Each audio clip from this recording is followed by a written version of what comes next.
Assalamualaikum warahmatullahi wabarakatuh. Bismillahirrahmanirrahim. Innal hamdalillah nahmaduhu wa nasta'inuhu wa nastaghfiruh wa na'udzu billahi min syururi anfusina wa min sayyiati a'malina.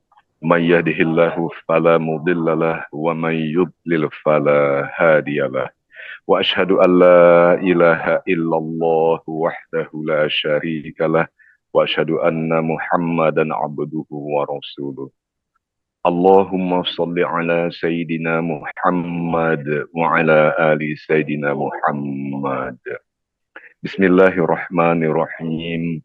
Ya ayyuhalladzina amanu taqullaha haqqa tuqatih wa la tamutunna illa wa antum muslimun. Sadaqallahul azim. Amma ba'du. Segala puji syukur hanya bagi Allah Subhanahu wa taala. Ibu, bapak, sahabat-sahabat majelis cinta yang dirahmati Allah, bersyukur kita sekali lagi kehadirat Allah Subhanahu wa taala. Alhamdulillahirabbil alamin. Dengan rahmat karunia dan nikmat Allah yang tiada terhingga, tiada terukur itu, kita kembali dapat berkumpul setelah sama-sama tadi menunaikan ibadah sholat di majelis ini, majelis cinta untuk mengaji. Kali ini kita akan bersama guru kita nanti. Namun terlebih dahulu kita bersama-sama bersalawat dan menyampaikan salam pada junjungan kita, pemimpin kita, baginda Rasulullah bersama keluarga dan sahabat-sahabat beliau. Allahumma sholli ala Sayyidina Muhammad wa ala ali Sayyidina Muhammad. Ibu, bapak, sahabat-sahabat majelis cinta, sebagaimana sampaikan tadi, guru kita kali adalah Profesor Dr. Kiai Haji Syihabuddin Qalyubi, LCMA. Beliau akan menyampaikan tema Al-Quran Penyempurna Hidup. Masya Allah, banyak sekali, saya yakini banyak sekali yang dapat kita peroleh nanti dari uraian-uraian akan beliau sampaikan.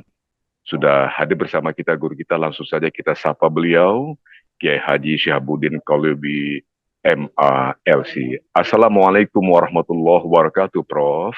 Waalaikumsalam warahmatullahi wabarakatuh. Gimana Kang Iwan kabarnya? Sehat-sehat?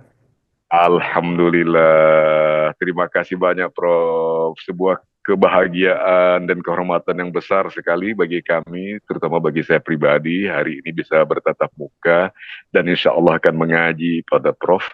Karena itu kami berharap sekali Prof berkenan untuk memulai pengajian ini karena banyak sekali ibu, bapak, sahabat-sahabat yang tentu saja sudah mengantisipasi menunggu-nunggu kesempatan ini sebagaimana juga saya. Mohon dengan segala hormat Prof berkenan memulai pengajian kita, Prof. Kami persilahkan, Prof, dengan segala hormat.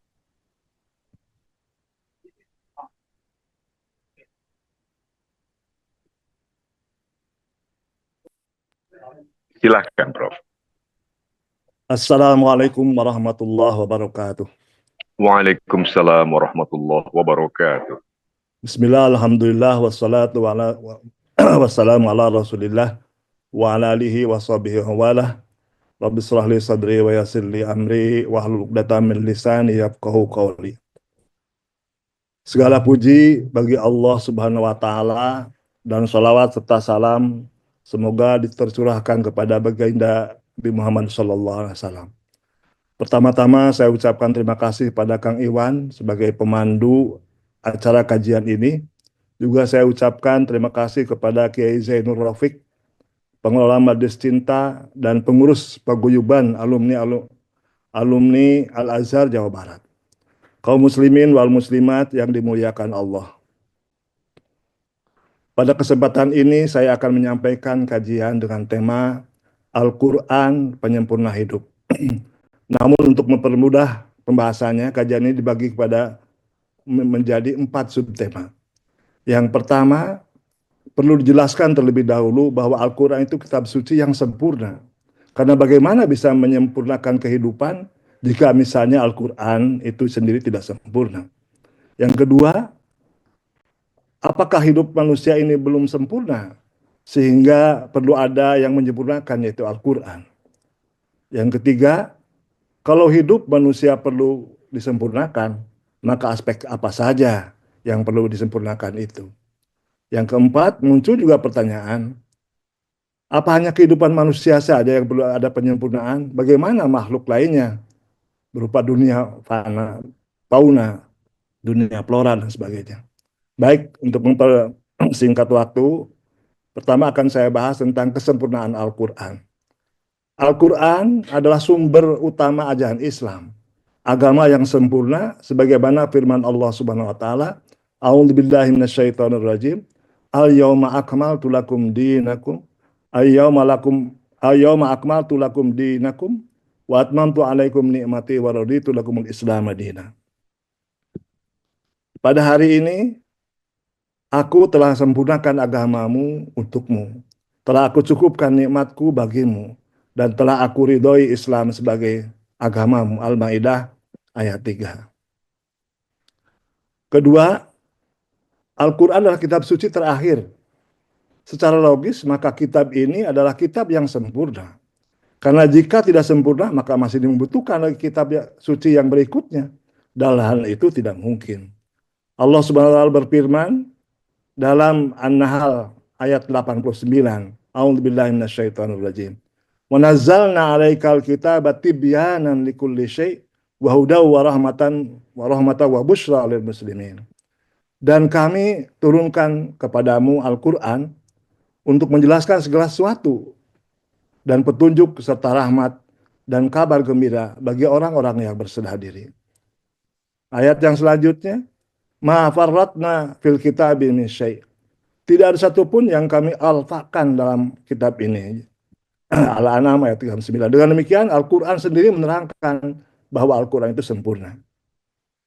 Yang ketiga, kesempurnaan Al-Quran itu bisa juga dilihat dari struktur bahasa dan sastranya. Sehingga karena kesempurnaannya ini, para pujangga Arab dulu yang dikenal unggul dalam bersastra dan membuat puisi, begitu Al-Quran turun, maka mereka berhenti berkarya sastra.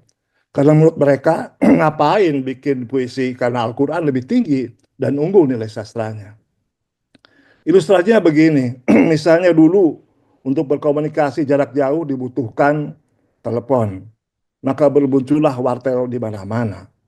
Lalu datang internet, orang bisa komunikasi via internet, sehingga muncul warnet di mana-mana. Pada gilirannya wartel tadi itu tutup lapak. Lalu ditemukan HP. Berkomunikasi dan bermedsos cukup menggunakan benda yang kecil. Simple, bisa dipakai di mana saja. Maka pada gilirannya warnet pun tutup juga. Nah demikian pula dengan turunnya Al-Quran. Maka lapak-lapak syair jahili tutup. Karena antara lain pilihan diksi dan purwakanti yang merupakan ciri khas puisi jahili bertekuk lutut di hadapan Quran. Ambil saja umpamanya firman Allah Subhanahu wa taala yang telah disebutkan tadi. A'udzubillahi minasyaitonirrajim. Al-yauma akmaltu lakum dinakum wa atmamtu alaikum ni'mati wa raditu lakumul Islam madina. Pada ayat ini digunakan dua diksi yang yaitu akmaltu dan atmamtu. Kedua diksi ini sering diterjemahkan dalam bahasa Indonesia saya sempurnakan. Padahal ada nuansa perbedaan antara akmala dan atamma dalam kajian bahasa Arab ya. Akmala adalah penyempurnaan dengan menggunakan jeda. Sedangkan atamma adalah penyempurnaan yang terus-menerus tanpa ada jeda. Penyempurnaan agama melalui proses jeda antara agama Islam dengan agama-agama sebelumnya. Makanya digunakanlah di sini dengan kata diksi akmala. Sedangkan kesempurnaan nikmat itu terus-menerus, tidak putus. Misalnya nikmat rezeki itu terus-menerus. Karena jika ada jeda atau terputus, maka bisa menimbulkan malapetaka.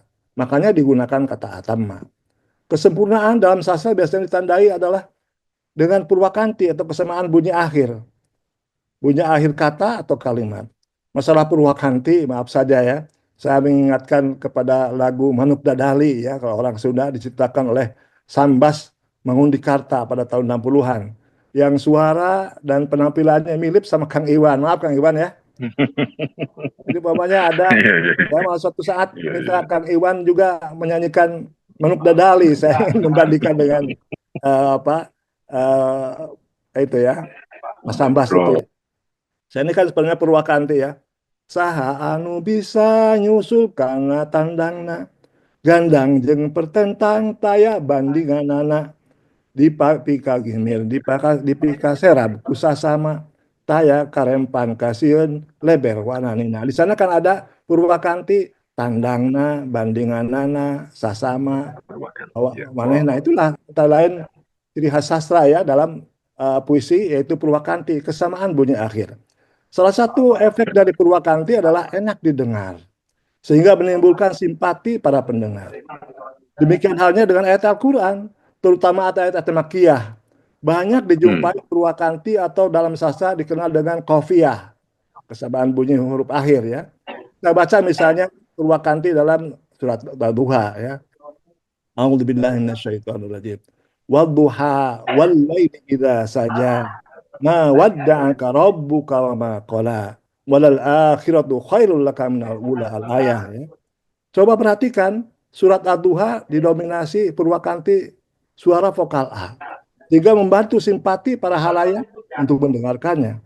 Apalagi dipandu dengan pemilihan diksi dan message yang diembannya, antara lain walal akhiratu khairul laka minal ula. Kehidupan akhirat lebih baik daripada kehidupan dunia. Sehingga dalam puitisasi dalam Al-Quran itu tidak hanya kesabaran purwakanti, tapi ada message, ada pesan yang dikandung dalam Al-Quran untuk kebahagiaan dunia dan akhirat. Yang kedua, permasalahan kedua, apakah hidup manusia ini belum sempurna sehingga perlu ada penyempurnaan, yaitu Al-Quran? Dalam diri manusia itu sebetulnya, kalau kita perhatikan, terdapat dua potensi. Potensi yang membawa kebaikan dan potensi kejelekan. Dan sudah diproklamirkan juga oleh Allah ya dalam surat Asy-Syams. Wa nafsi wa ma sawwaha fa'alhamaha fujuraha wa taqwaha. Dan demi jiwa serta penciptaannya. Lalu dia Allah mengilhamkan kepadanya jalan kejahatan dan ketakwaannya. Dalam konteks seperti ini manusia membutuhkan penyempurna yang bisa memberikan petunjuk dan bisa membersihkan potensi fujur, membersihkan potensi fujur atau kejelekannya sehingga beralih menjadi takwa. Allah SWT berfirman, Syahrul Ramadan ladzi unzila fihil Qur'an hudan linnas wa bayyinatin minal huda wal furqan. Bulan Ramadan adalah bulan yang di dalamnya diturunkan Al-Quran sebagai petunjuk bagi manusia dan penjelasan-penjelasan mengenai petunjuk beserta pembeda antara hak dan batil. Firman Allah juga yang lainnya, A'udzubillahi minasyaitonirrajim, qad aflaha man zakkaha. Sungguh beruntung orang yang mensucikan jiwa itu. Dari kedua ayat ini bisa didapatkan informasi bahwa dalam diri manusia itu terdapat kekurangan. Karena dalam dirinya terdapat pertarungan antara potensi kejelekan atau fujur dan ketakwaan atau kebaikan. Maka untuk memenangkan pertarungan ini dibutuhkan penyempurna Al-Quran sebagai petunjuk atau hudan linnas. Dan juga sebagai pencuci jiwanya yang jelek tadi dengan tazkiyatun nafs, penyucian jiwa. Yang ketiga, pembahasan ketiga, aspek apa saja yang perlu disempurnakan dalam kehidupan manusia. Sebagaimana disebutkan di atas bahwa kehidupan manusia itu membutuhkan hudan atau petunjuk dan tazkiyatun nafsi, penyucian jiwa. Mungkin jika kita ilustrasikan, misalnya kita punya kendaraan mobil atau sepeda motor dan kendaraan lainnya. Sekalipun sudah lengkap, ada remnya, ada gasnya, ada bannya, dan yang lainnya, tetapi masih dibutuhkan penyempurna berupa panduan. Bagaimana gas itu digunakan, bagaimana rem itu digunakan, bagaimana setir itu digunakan. Kan tidak mungkin kita gunakan gas terus atau rem terus menerus. Demikian pula setir tidak bisa dibiarkan, tidak diatur sehingga bisa menabrak apa-apa yang berakibat malapetaka. Demikian pula kehidupan manusia. Jika tidak ada perangkat penyempurna dari Al-Quran yang berupa hudan, petunjuk operasional, dan tazkiyatun nafs, penyucian jiwa, maka akan muncul malapetaka di mana-mana. Oleh karena itu dalam kehidupan manusia ini perlu penyempurna demi keberlanjutan kehidupannya, sehingga kehidupan ini sesuai dengan apa yang diridhai oleh Allah Subhanahu wa taala. Adapun aspek-aspek yang perlu disempurnakan dan diselaraskan dengan Al-Quran dalam kehidupan manusia, yang pertama adalah masalah akidah atau keimanan. yaitu keyakinan bahwa Allah adalah Maha segalanya, baik sifat atau zatnya.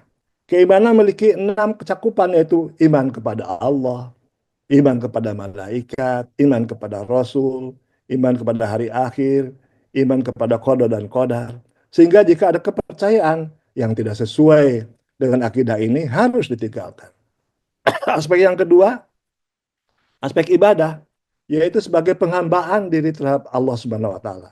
Dengan cara melaksanakan segala sesuatu yang diperintahkan olehnya dan menjauhi segala larangannya, baik berupa perkataan maupun perbuatan. Yang ketiga, aspek ketiga adalah akhlak, yaitu budi pekerti yang baik, suatu tindakan yang menciptakan hubungan baik dan seimbang dalam masyarakat. Bagaimana akhlak kepada sama manusia, bagaimana akhlak kepada kedua orang tua, dan bagaimana akhlak kepada Allah Subhanahu wa taala.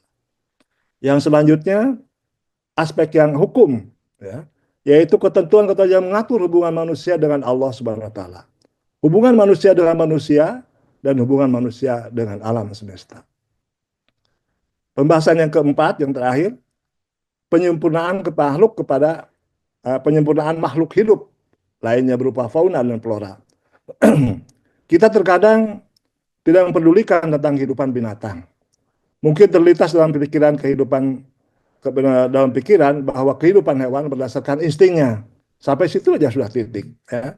Mungkin tidak terlintas bahwa bagaimana hewan itu bisa menyayangi anaknya. Ya. Tidak mungkin tidak ada diberitakan induk hewan memangsa anaknya. Mungkin kita lupa akan firman Allah Subhanahu wa taala yang sering berulang kali kita ucapkan. Kata Rabbil Alamin. Yang sering diartikan sebagai Tuhan semesta alam. Ya, ya betul. Maknanya seperti itu. Tapi ada juga pemaknaan yang lain yang perlu kita pahami juga, bahwa Rabbil Alamin itu bisa juga diartikan yang mendidik seluruh alam. Jadi kata Robba yurabbi tarbiyatan artinya mendidik, sehingga di UIN itu ada fakultas tarbiyah, yaitu fakultas pendidikan. Jadi Rabbil Alamin itu adalah Allah yang mendidik seluruh alam. Alam manusia, alam fauna, alam flora, dan alam lainnya. Jadi tanpa sepengetahuan kita, Allah SWT telah mendidik hewan bagaimana menyusui dan menyayangi ayah anaknya, dan melindungi dari binatang dan manusia yang akan membahayakan anaknya. Bagaimana tumbuhan menyerap sari-sari di tanah melalui akarnya. Secara umum proses penyerbukan, misalnya penyerbukan bunga yang dibantu oleh serangga, dimulai dari seekor serangga hingga hinggap di sekuntum bunga untuk mengisap nektar. Itu semua adalah didikan Allah bagaimana komposisi atau kerjasama antara serangga dengan tanaman-tanaman sehingga menghasilkan tanaman atau buah-buahan yang bisa dinikmati oleh manusia. Dengan demikian, semua tingkah laku binatang dan tumbuh-tumbuhan itu mendapat penyempurnaan dalam hidupnya melalui didikan Allah Subhanahu wa taala. Demikianlah saya kira kajian yang singkat ini. Semoga ada manfaatnya khususnya bagi saya pribadi dan umumnya bagi kita sekalian. Wabillahi taufiq wal hidayah. Wassalamualaikum warahmatullahi wabarakatuh. Waalaikumsalam warahmatullahi wabarakatuh. Pak Kiai Profesor Syahabuddin Qalyubi, Masya Allah, begitu kompak, padat, jelas, Masya Allah. Uraian mengenai Al-Quran sebagai kitabullah, tadi Profesor menyampaikan bahwa ada aspek-aspek yang luar biasa. Mungkin selama ini di mata saya pribadi luput, Prof, bahwa Al-Quran itu memiliki unsur-unsur keindahan luar biasa, estetika, bahwa fakta kitabullah Al-Quran adalah kitab suci, memuat firman-firman Allah Sang Maha Pencipta. Tapi terakhir tadi Prof mengatakan, Rabbul Alamin, Allah itu Tuhan semesta alam, tapi juga ada makna yang lain, pemaknaan bahwa Allah itu mendidik sekalian alam dan makhluk ini. Subhanallah.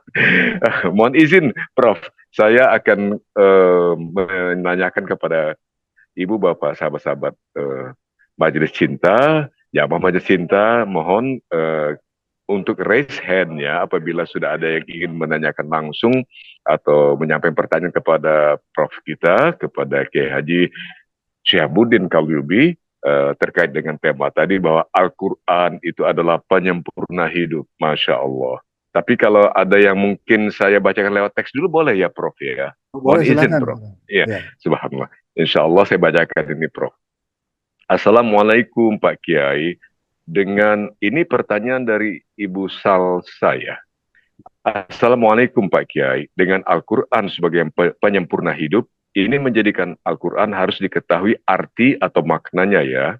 Selama ini saya hanya fokus khatam, memperbaiki makhraj, memperindah bacaan, tapi tidak saya baca artinya. Berarti hanya sia-sia saja saya selama ini ya Ustadz, tidak mengetahui artinya. Apakah demikian? Mohon penjelasan dari Prof. Ya. Langsung dijawab atau nunggu yang lainnya? Mohon langsung dijawab dulu Prof. Kalau Prof berkenan, saya menunggu yang lain menyiapkan pertanyaan. Baik. Mohon silakan Terima Prof. kasih Kang Iwan. Yang tadi pertanyaan dari Bu Mohon. Sasa ya. Iya Prof, Ya, siap. selamat pagi Bu Sasa. Semoga dalam keadaan sehat walafiat. Jadi memang kita dianjurkan atau diperintah oleh Allah membaca Al-Quran. Ya dengan membacanya saja kita sudah dapat pahala. Banyak dalam hadis disebutkan tentang pembaca Al-Quran itu setiap satu huruf itu adalah 10 pahala. Jadi kalau Pama Yasin itu tidak dihitung 10 huruf, tapi ya-nya 10, sin-nya itu 10, sudah 20 ya. Itu adalah pahala yang akan kita terima. Sudah pada tentu ya tidak sia-sia ya itu karena itu pahalanya kan sangat banyak sekali. Nah, memang ya lebih baik kita seyogianya kita memahami juga isi kandungannya. Tapi tolong dalam memahami Al-Qur'an itu ya tidak hanya kalau untuk memahami ya tingkat lanjut, tidak hanya menyandarkan kepada terjemahan Al-Qur'an itu saja. Karena Al-Qur'an itu tidak cukup dipahami hanya terjemahannya saja. Tapi kalau hanya pemahaman sepintas ya silahkanlah dibaca terjemahannya. Tapi jangan sampai mengeluarkan pendapat-pendapat atau pemahaman yang tidak layak ya. Karena umpamanya kalau kita umpamanya baca Al-Qur'an kemudian memahami letterlet apa adanya dalam ayat Al-Qur'an, umpamanya yang dibacanya hanya satu ayat. Padahal kan ayat Al-Qur'an itu satu sama lain kan saling berhubungan, tidak bisa hanya dibaca dipahami ayat satu ayat saja. Jadi umpamanya ada ayat Al-Qur'an ya, A'udzubillahi minasyaitonirrajim. Faktul musyrikin haitsu wajadtumuhum. Itu kan. Bunuhlah orang musyrik di mana saja kau temui. Ini kan kalau hanya dipahami ayat itu saja kan bisa menyesatkan. Perlu dibaca juga ayat-ayat yang lain. Jadi ibu yang bersusah, bergundah gulana ya. Jadi itu membaca Al-Qur'an itu sudah dengan membacanya sudah baik ya. Kalau ibu memang belum ada latar belakang pendidikan pemahaman Al-Qur'an, tafsir dan sebagainya, sebaiknya memang untuk memahami tingkat lanjut ya berdasarkan atau mengikuti pengajian-pengajian atau majelis taklim ya. Jadi jangan kalau memang tidak ada dasar ilmu pengetahuan untuk memahami Al-Qur'an, jangan langsung sendiri menyimpulkan apa yang dalam Al-Qur'an ya, karena kalau itu kan bisa bukan hudan linnas, bisa kita malah sesat ya. Ya, jadi itu ya. Maksudnya kalau belajar tanpa guru ya, karena Al-Qur'an itu sangat dalam. Saya sebagaimana tadi dicontohkan ya. Jadi banyak sekali kayak kata-kata yang bersifat majazi ya, yang tidak bisa diartikan apa adanya. Tapi ada makna-makna kiasi abanakian yang harus dipahami lebih lanjut gitu. Itu saya kira Pak Iwan, kalau masih ada lagi yang Masya Allah, Prof. Luar biasa, Prof. Syahbudin. Tadi penjelasan menjawab pertanyaan dari Ibu Salsa tadi. Masya Allah, kita coba tunggu mungkin ada pertanyaan berikut dari jamaah Majelis Cinta, Ibu Bapak sahabat-sahabat Majelis Cinta yang tentu saja saya yakini sebagaimana Prof katakan tadi tentu ingin lebih meningkatkan bacaan dan pemahaman Al-Quran tentu saja, dan insya Allah kalau saya pribadi memang semakin semakin ini setelah tadi Prof katakan semakin inspired, terinspirasi untuk dan bersemangat untuk lebih membuat upaya effort untuk lebih baik memahami bacaan, memperbaiki bacaan dan juga makna ayat-ayat Al-Quran. sambil menunggu pertanyaan berikutnya. Kalau saya bertanya boleh, Prof. Mohon Oh, izin, Prof. silakan, mangga, mangga. Mohon maaf ini Iwan Tea ini bertanya ini, Prof. Prof, kan subhanallah, Al-Quran itu begitu indah, juga estetik kalau saya boleh istilahkan begitu, Masya Allah. Dan itu berlaku untuk semua zaman sampai akhir masa, Masya Allah. Dengan aspek-aspek yang lengkap, tadi Prof sudah gambarkan. Ada aspek akidah, ibadah, akhlak, dan soal-soal legal hukum antar manusia dan hukum antar manusia dengan sang khalik penciptanya. Masya Allah. Um, jadi kalau misalnya ada orang-orang yang katakan pihak yang katakanlah mencoba mendiskreditkan Al-Quran dengan berbagai cara misalnya, ataupun katakan akal-akalan dengan misalnya hanya mengambil satu ayat saja lepas dari konteks segala macam. Uh, Kalau kebetulan saya kan orang biasa yang tidak betul memahami atau tidak punya cukup pengetahuan mengenai Al-Quran. Andai kata itu dihadapkan pada saya situasi di mana ada pihak yang ingin mendiskreditkan, apa jawaban terbaik saya terhadap mereka? Apakah hanya cukup mengatakan Al-Quran itu lengkap, Al-Quran dari Allah Sang Maha Pencipta, jadi Anda tidak bisa bohongi, tidak bisa ngerjain lah bahasa itunya. Apakah ada jawaban yang singkat tapi tepat untuk itu? Karena saya kan tidak punya pengetahuan yang cukup baik untuk membela Al-Quran yang sedang dituduhkan atau mungkin didiskreditkan begitu, Prof. Mohon izin, Prof. Ya, terima kasih Kang Iwan. Maaf ya saya manggilnya itu Kang Iwan ya, karena Siap, siap. dalam Sunda itu kan Akang itu panggilan yang apa sejajar gitu kan. Jadi Masya Allah, Masya Allah. jadi umpamanya kalau panggilannya dengan AA itu ada sedikit kemanjaan kalau AA. Nah, kalau Akang egaliter kan, kalau Akang Siap, Iwan. siap. Nuhun, Siap, nuhun, gitu nuhun. kan. Beda lagi dalam bahasa Sunda tuh ada mamang, ya kan. Mang. Itu kan ada konotasi yang agak merendahkan gitu kan. Nah, jadi itu dalam bahasa Sunda. Nah, dalam bahasa Arab juga, dalam bahasa Al-Quran seperti itu. Makanya ya Hmm, mungkin orang yang hanya melihat sepintas saja ya, bisa orang itu mengkreditkan ya, menjelek-jelekan tentang Al-Quran karena memang tidak memahami. Karena kalau kita lihat dalam segi sejarahnya saja ya, Al-Quran sudah 14 abad ya. 14 abad bertahan ya. Orang yang berusaha merusak atau menjelek-jelekan Al-Quran itu bukan sekarang saja, tapi sudah sejak zaman Rasulullah apa turun awat Al-Quran itu kan sudah banyak. Maka ada istilahnya dalam sejarah ada Musailamah Al-Kadzab. Itu Musailamah itu mengaku-ngaku sebagai nabi palsu, kemudian mengaku mendapatkan apa mukjizat juga, ataupun kelainan dalam berupa menyeru beberapa yang menyerupai ayat Quran. Tapi kalau kita kaji dari segi struktur bahasa, struktur sastranya, kemudian juga apalagi dari segi makna kandungannya sangat lemah sekali. Makanya kan Al-Qur'an itu kan namanya juga mukjizat. Jadi mukjizat itu dari ajaza yu'jizu ijazan, melemahkan. Nah, ini kan kalaulah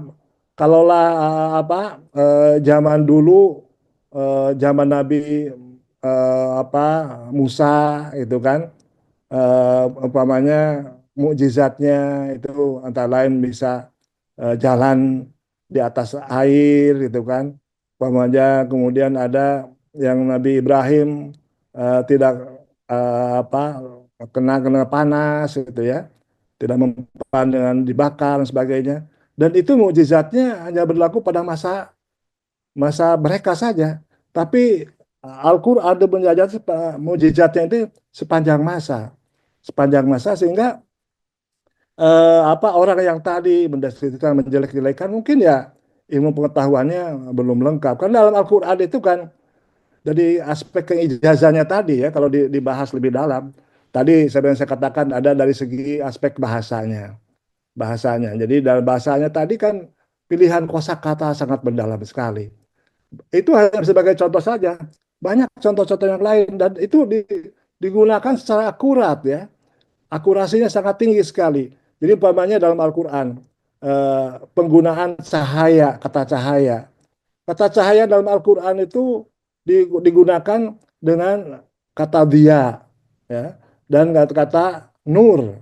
Nah, dalam terjemahan yang kita dapati, ya, baik dia ataupun nur, terjemahkannya itu cahaya.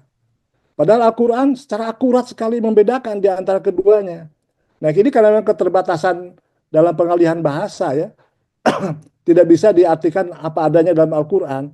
Al-Quran terjemahkannya pamannya wasyamsa diyaan, a'udzubillahi minasyaitonirrajim, wasyamsa diyaan wal qamara nuran. Matahari cahaya, kemudian qamar juga bulan cahaya. Nah, itu kan biasa-biasa sama cahaya, tapi dalam dalam Al-Quran dibedakan secara akurat bahwa kata dia itu adalah sumber cahaya. Jadi bukan hanya cahaya saja, sehingga dipakainya untuk matahari, ya. Sedangkan komar ada cahaya pantulan, sehingga digunakan untuk bulan. Nggak ada dalam Al-Quran disebutkan wasyamsak nuron, itu nggak ada. Ataupun wal komaro diaan, tidak ada. Dan secara akurat sekali dalam penggunaan. Ini makanya orang yang menunjukkan Al-Quran itu rendah sebagainya mungkin perlu mengkaji secara mendalam. Itu baru dari aspek bahasanya. Kemudian belum dari aspek sastranya, ya. Tadi sebagaimana sudah saya sampaikan.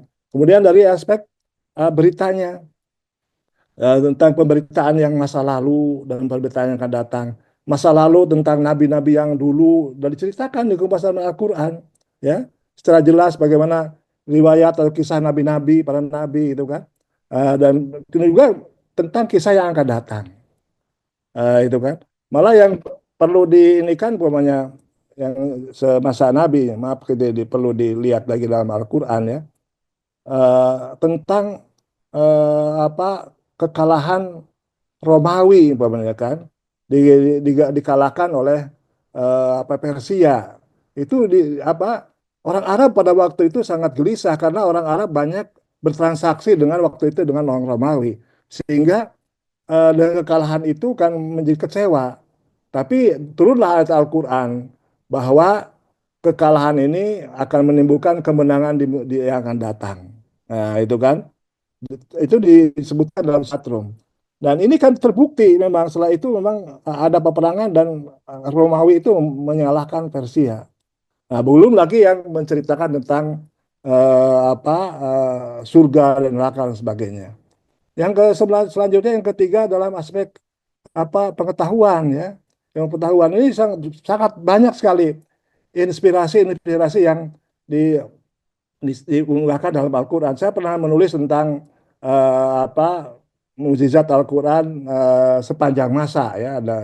Nah, di sana saya sebutkan dalam aspek ilmu atau ilmu pengetahuan, ijaznya itu kan kita kan sering membaca ayat Al-Quran, umpamanya surat berbagai surat itu, watini, wazaitun, waturisin itu dan sebagainya.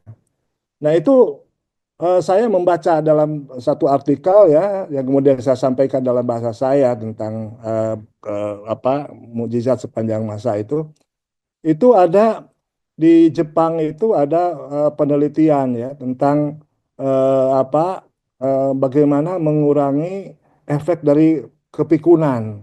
Nah, itu kan mereka meneliti dengan apa seksama, kemudian menggunakan apa tumbuh-tumbuhan atau biji-bijian sebagainya. Mereka sangat sulit sekali bisa menemukan, tapi pada akhirnya ditemukanlah apa di lab itu bahwa yang bisa mengurangi aspek kepikunan itu adalah uh, tin dan zaitun. Tapi komposisinya antara tin dan zaitun itu berapa per berapa itu kan harus harus ini harus jelas. Nah, itu kan kebingungan. Kemudian artikel tentang tulisan itu dibaca oleh orang Arab, kemudian yang kemudian paham. Kemudian dia memberikan informasi tentang jumlah kata tin dalam Al-Quran ada berapa dan zaitun ada berapa. Kemudian diinformasikan kepada para peneliti Jepang itu.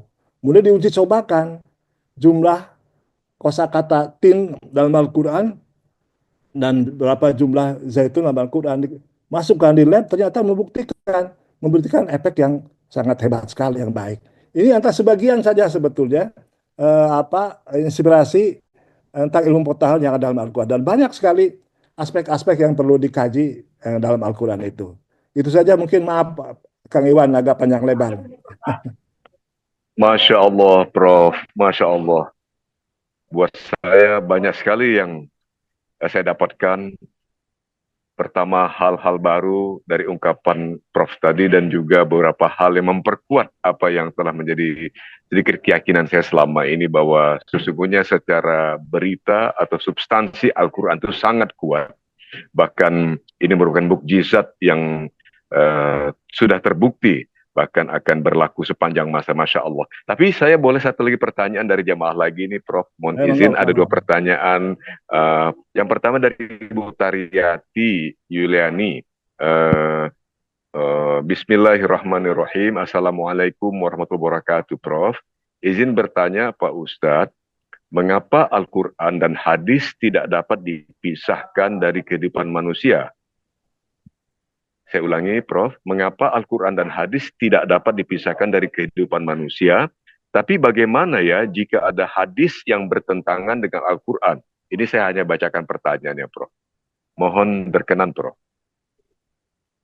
Ya. Ini saja atau ada lagi satu-satu Ya, aja? itu satu aja dulu, Prof. Mohon izin, Prof. Ya, terima kasih Ibu Taryati ya. Iya, benar, Prof. Ya, sangat dalam sekali pertanyaannya, Bu Taryati. Semoga Bu Taryati dalam keadaan sehat walafiat dan keluarganya juga. Salam. Jadi pertanyaannya, mengapa Al-Quran dan hadis tidak bisa dipisahkan? Sudah barang itu karena dalam Al-Quran sendiri apa ada firman Allah, A'udzubillahi minasyaitonirrajim, Ati'ullaha wa ati'ur rasul. Taatlah kepada Allah dan taatlah kepada Rasul, gitu kan. Di sana juga di dalam ayat Al-Quran digandengkan taat kepada Allah dan taat kepada Rasul. Jadi tidak bisa kita hanya taat kepada Allah saja tanpa taat kepada Rasul, atau sebaliknya taat kepada Rasul saja tidak taat kepada Allah. Karena uh, jadi Allah itu dimanifestasikan sekarang dalam Al-Quran, ya, dalam ajaran-ajarannya itu, sedangkan Al-Hadis Rasulullah adalah dimasukkan dalam hadis. Ya sudah barang tentu ya, karena memang diperintahkannya secara bersama, tidak mungkin ada pertentangan. Justru malah Al-Hadis itu kebanyakannya adalah sebagai penjelas daripada ayat Al-Quran. Jadi Al-Quran pada umumnya difirmankan secara secara global. Umpamanya masalah sholat ya. Misalnya sholat umpamanya kan, A'udzubillahi minasyaitonirrajim, aqimus shalah wa atuz zakat, gitu kan. Dirikanlah sholat dan berikanlah, tunaikanlah zakat. Nah, dalam ayat ini kan tidak disebutkan pelaksanaan sholat itu seperti apa, seperti bagaimana pelaksanaannya sholat itu.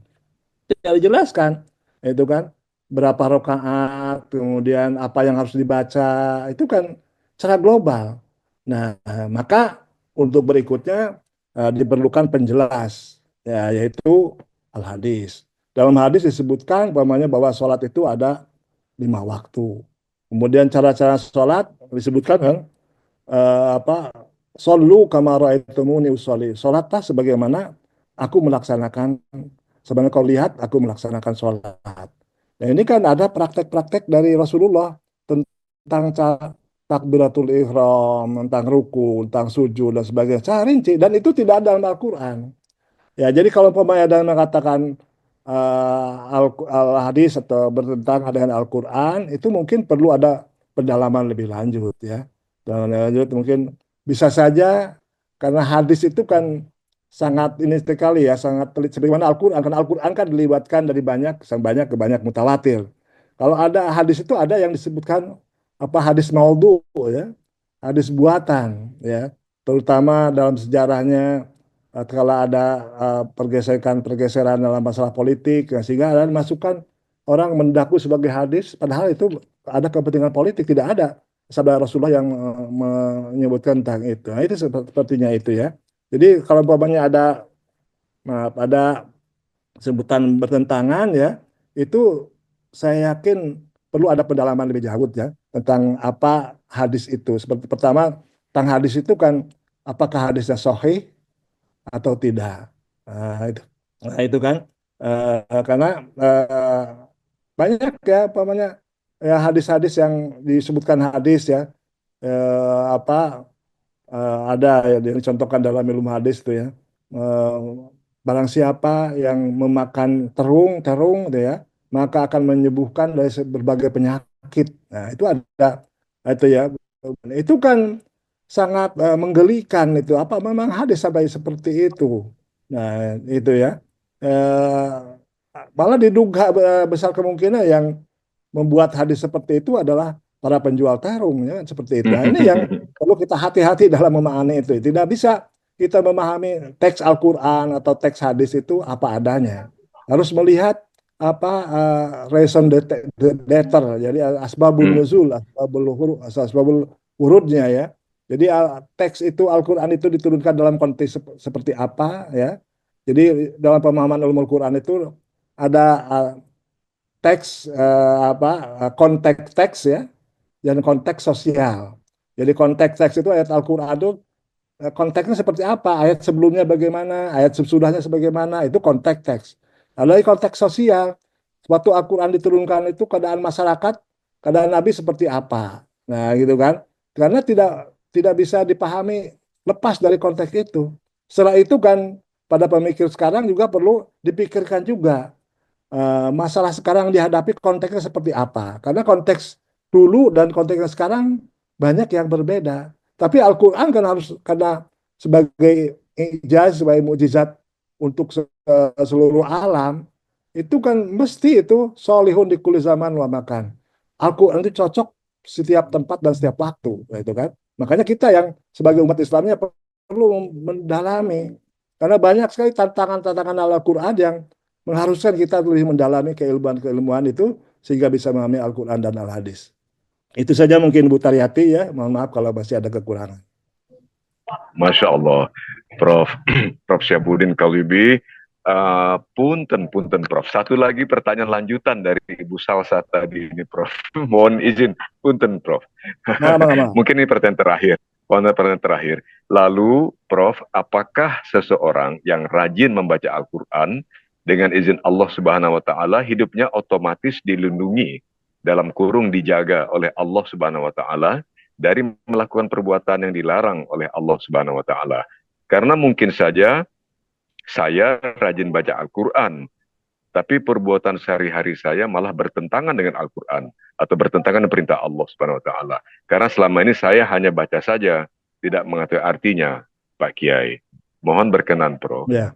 Ya, terima kasih ya. Tadi pertanyaan dari siapa, Pak Kang Iwan? Dari Ibu Salsa tadi. Oh, masih Bu Salsa. Terima kasih Bu Salsa. Salam hormat ya untuk keluarga ya. Ya. Jadi memang membaca Al-Quran itu suatu perintah. Dan sudah barang tentu kita dalam membaca Al-Quran, kita sebagai pembaca itu harus menyesuaikan dengan isi kandung Al-Quran. Ya, tidak jauh berbeda tentang sholat ya. Karena dalam sholat kan disebutkan A'udzubillahi minasyaitonir rajim. Inna sholata tanha 'anil fahsya'i wal munkar. Bahwa sholat itu akan mencegah kejelekan, kekejian dan kemungkaran. Itu. Tapi kok saya tuh masih mungkar seperti ini. Nah, itulah yang harus kita sesuaikan dengan isi Al-Quran itu. Dari sholat itu. Mungkin kita sholatnya masih belum benar gitu kan. Rukun dan syarat dan sebagainya. Tumaninah dan sebagainya. Karena kalau memang masih belum lengkap itu bagaimana bisa tanha al-fahsya yang mungkar. Demikian dalam Al-Quran. Itu tadi ya. Ibu membaca itu karena membacanya sendiri sudah mendapat pahala. Itu karena itu memang perintah dari Allah. Nah, jadi demikian juga dalam memperbaiki sikap kita ya juga perintah dari Allah. Makanya tadi kan dalam ceramah saya tadi kan dalam diri manusia itu ada potensi fujur dan takwa ya. Fa'alhamaha fujuraha wa taqwaha itu ya. Jadi nah ini dalam diri kita itu ya berperang terus. Nah, kita membaca Al-Qur'an tapi kita harus menyesuaikan supaya fujurnya tadi dorongan-dorongan yang jelek itu supaya berarah kepada takwa. Nah, ini ya. Dan inilah perjuangan kita yang harus terus disampaikan. Maaf Pak Kang Iwan, ya itu mungkin yang bisa saya ini kan, tapi Mohon maaf sekali Kang Iwan kalau boleh ini. Iya. Kebetulan istri saya tuh hari ini ulang tahun. Masya Allah, Masya Nah, Allah, tanggal Masya 20 ini ulang Allah. tahun istri saya. Boleh saya Subhanallah, sebuah. mengucapkan selamat ulang tahun dan pada kesempatan ini Kang Iwan kalau diperbolehkan. Oh, diperbolehkan sekali, sangat dibolehkan, Maaf ya. Prof. Ini Ya, mangga, ya mangga, ini Prof. Mangga, mempergunakan ini mangga, mangga. eh, Masya maaf ya Kang Allah, Iwan Masya dan Allah. Silahkan, para Prof. pendengar Silahkan, Prof. semuanya. Silahkan, Eh, Prof. Silahkan, ya, Prof. Mama Ai Titim Khotimah di pesantren Sukahideng Tasikmalaya. Nah, istri saya namanya Ai Titim Khotimah ya. Ada di pesantren Sukahideng. Masya Allah. Apa mengucapkan selamat ulang tahun atau lallahu hayataki fi sihatin wa afiatin. Semoga Allah memanjangkan umur Mama dalam keadaan sehat dan afiat. Dalam kesempatan ini saya diizinkan untuk membacakan puisi ya. Karya Punjangga Syria, nama saya Musa Musa Aliasi. Diperbolehkan ya baca puisi ya. Mangga, Prof. Subhanallah, Masya Allah. Silahkan, Prof. Kami Ini ingin maaf dengarkan kalau di juga. pesantren biasa Masya Allah. puisi dalam bahasa Arab Mangga. ya. Ini Iya, ada mangga. Pujangga Masya Syria. Allah. Pujangga Siap, Syria. siap. Ana indi minal ahzani ulufun. Lakinni qarartu an uhibbuki biragmi kulli duruf. Qarartu an uhibbuki bi kullil mufradati wa kullil huruf. Fakuni syamsi wa kuni qamari. Wa hula qalbi siwaki layatu. Artinya, aku dulu punya beribu duka. Tapi aku memutuskan untuk mencintaimu. Apapun keadaannya, aku memutuskan untuk mencintaimu dengan semua kata dan semua huruf. Jadilah kau matahariku dan jadilah kau rembulanku. Dan di dekat hatiku, tak seorang pun bisa mengitariku kecuali kamu. Nah, gitu aja untuk Kang Iwan ya. Masya Allah, Masya Allah.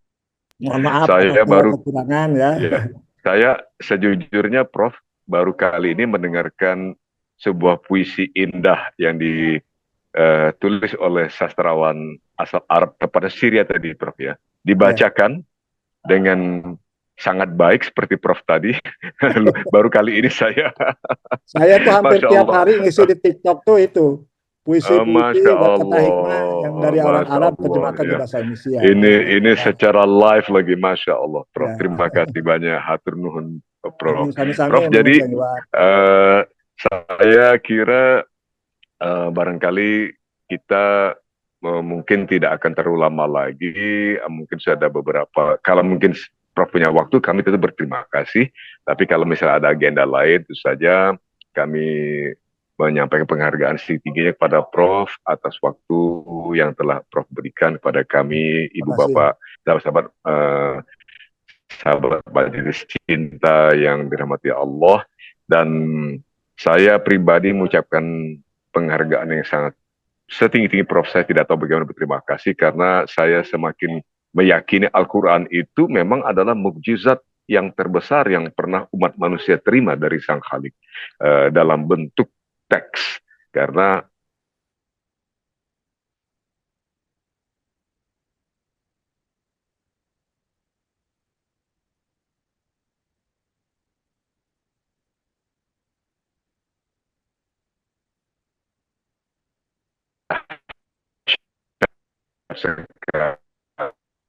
sekali,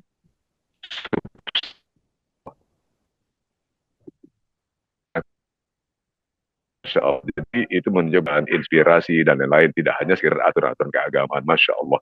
Jadi Al-Quran itu lengkap juga. Mukjizat, lengkap. Masya Allah. Mungkin ada jamaah yang masih ingin bertanya lagi. Saya kira yang mana ya? Yang mana ya kira-kira?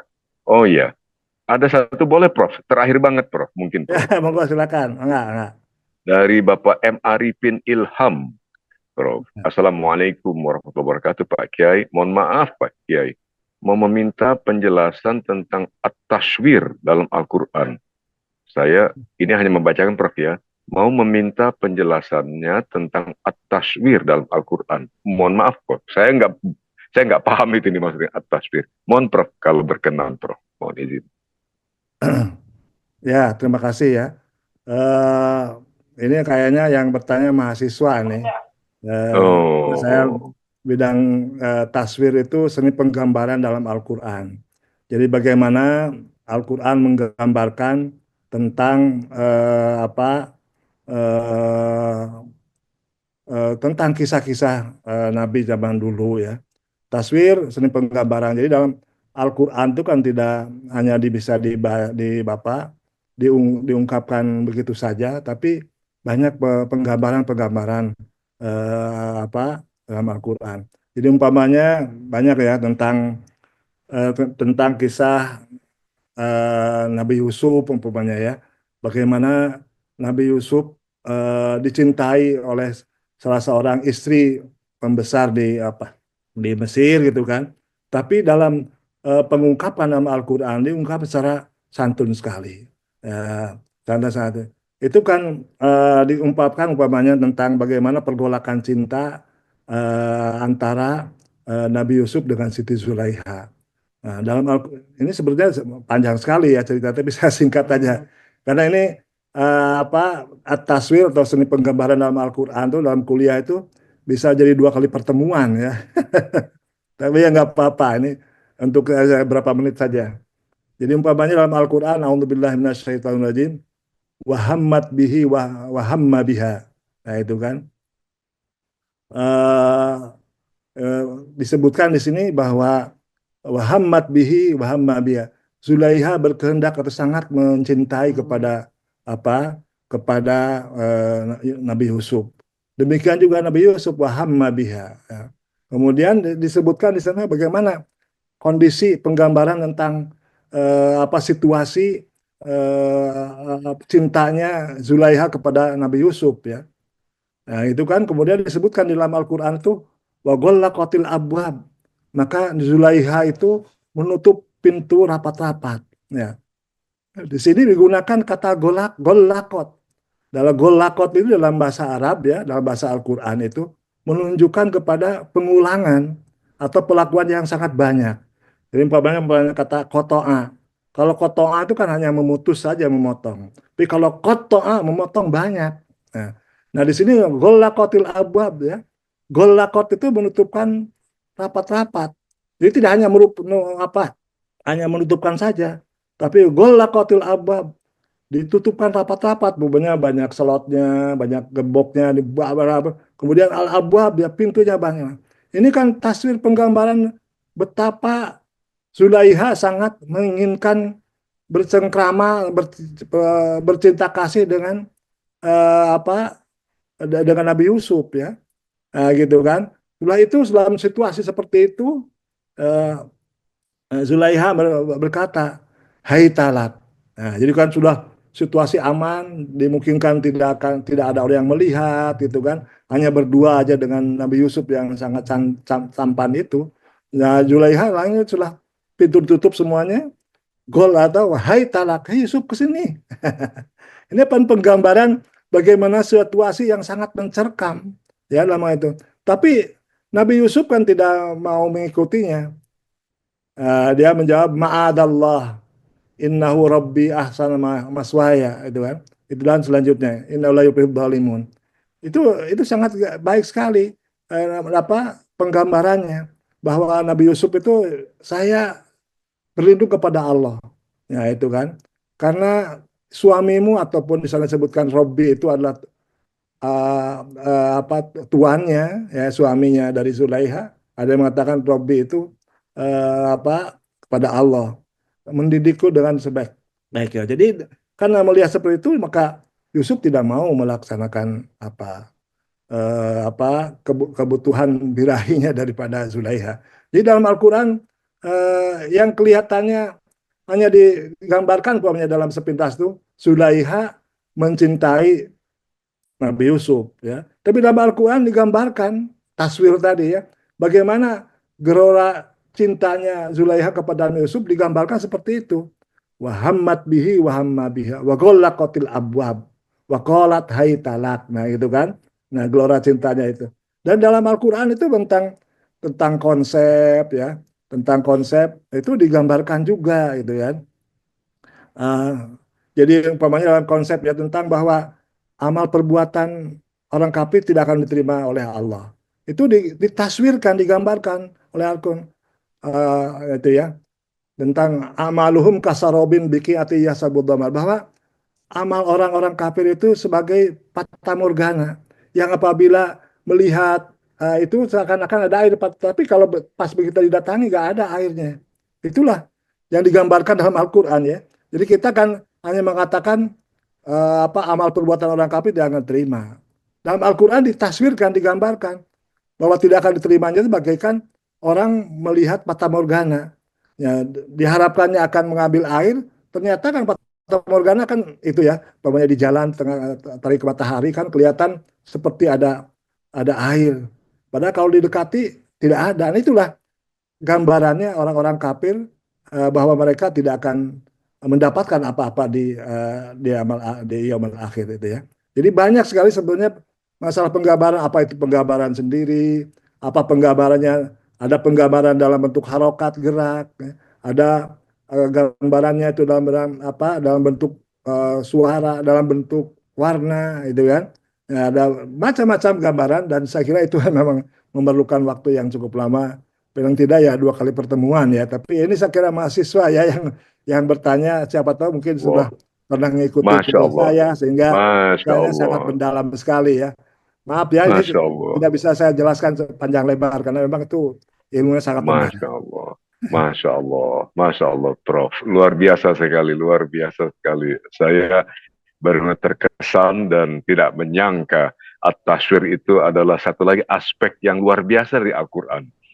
Penggambaran itu satu lagi bukti mukjizat Al-Quran. Ya, Al-Quran juga penyaji sejarah, istilah saya itu. Menyampaikan sejarah dengan akurat. Akurasi tinggi istilah Prof tadi. ya, Juga tentang masa yang akan datang, Masya Allah. Masa lalu apalagi, Masya Allah. Tadi uraian dari Prof tadi terkait dengan kisah Nabi Yusuf alaihissalam dan Zulaikha yang luar biasa.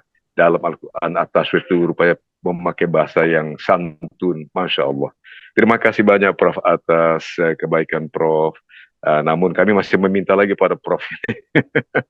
Nggak bosan-bosan. Mohon izin Prof untuk menutup dengan doa boleh Prof ya.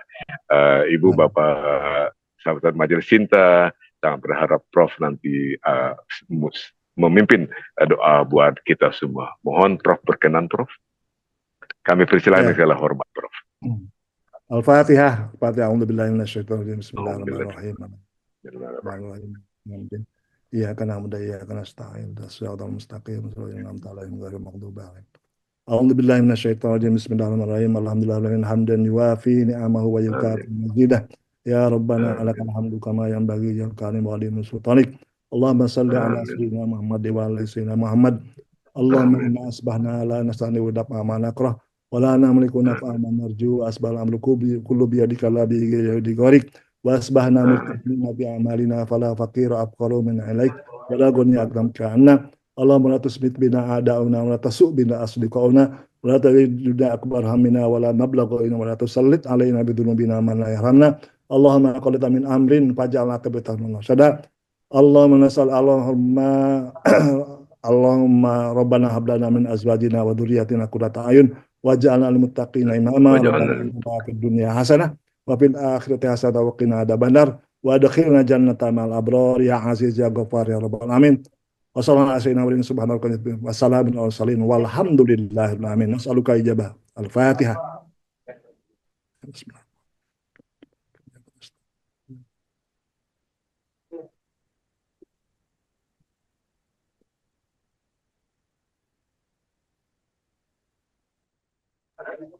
Alhamdulillahirabbil alamin. Masya Allah. Prof Kiai Haji Dr. Syihabuddin Qalyubi MA LC, Masya Allah, luar biasa ilmu yang kami dapatkan dari Prof pada pagi hari ini. Ibu Bapak sahabat-sahabat Majelis Cinta tentu saja telah merasakan, mendapatkan langsung.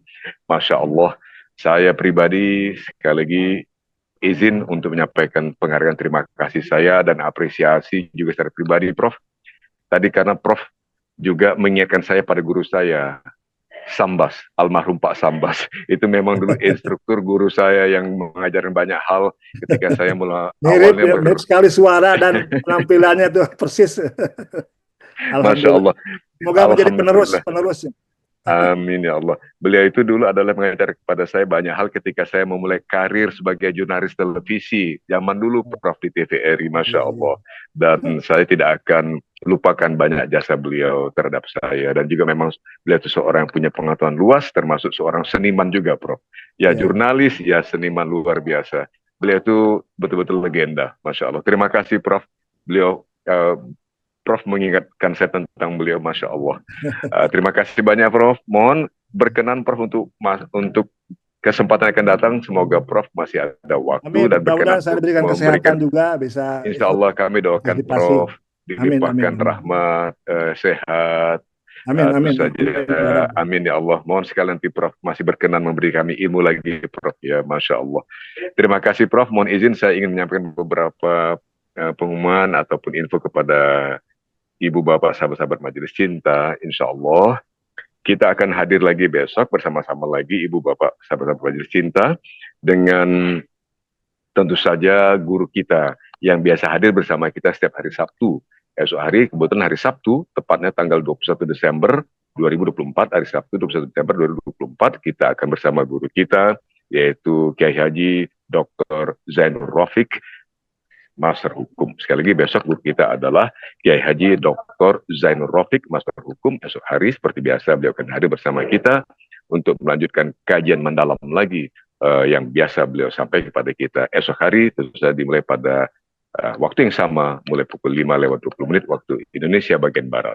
Itulah yang bisa saya sampaikan pada Ibu Bapak sahabat Majelis Cinta. Oh ya, bahwa kami Majelis Cinta, maksud saya pelaksana lapangan seperti saya, insya Allah senantiasa menyampaikan penghargaan setingginya kepada Ibu Bapak sahabat-sahabat Majelis Cinta atas partisipasi aktif Ibu Bapak sahabat-sahabat semua, sehingga Majelis Cinta ini senantiasa dapat kita teruskan.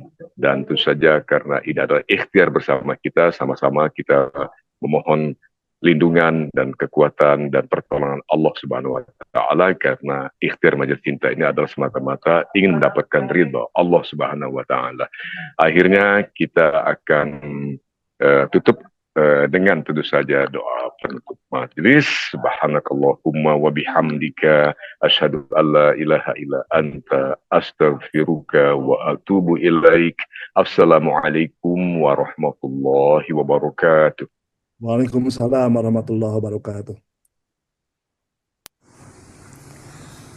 Allahumma rahamna bil Qur'an waj'alhu lana imaman wa nuran wa hudan wa rahmah. Allahumma dzakirna minhu ma nasina wa 'allimna minhu ma jahilna warzuqna tilawatahu ana al-laili wa atrafan nahar waj'alhu lana hujjatan ya rabbal alamin. Allahumma arhamna bil Qur'an waj'alhu lana imaman wa nuran wa hudan wa rahmah. Allahumma dhakkirna minhu ma nasina wa 'allimna minhu ma jahilna warzuqna tilawatahu ana al-laili wa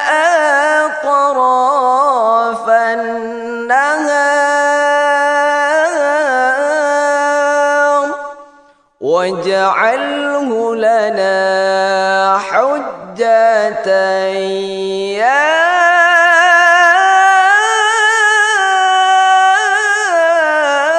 رب العالمين. اللهم ارحمنا بالقرآن واجعله لنا إماما ونورا وهدى ورحمة. اللهم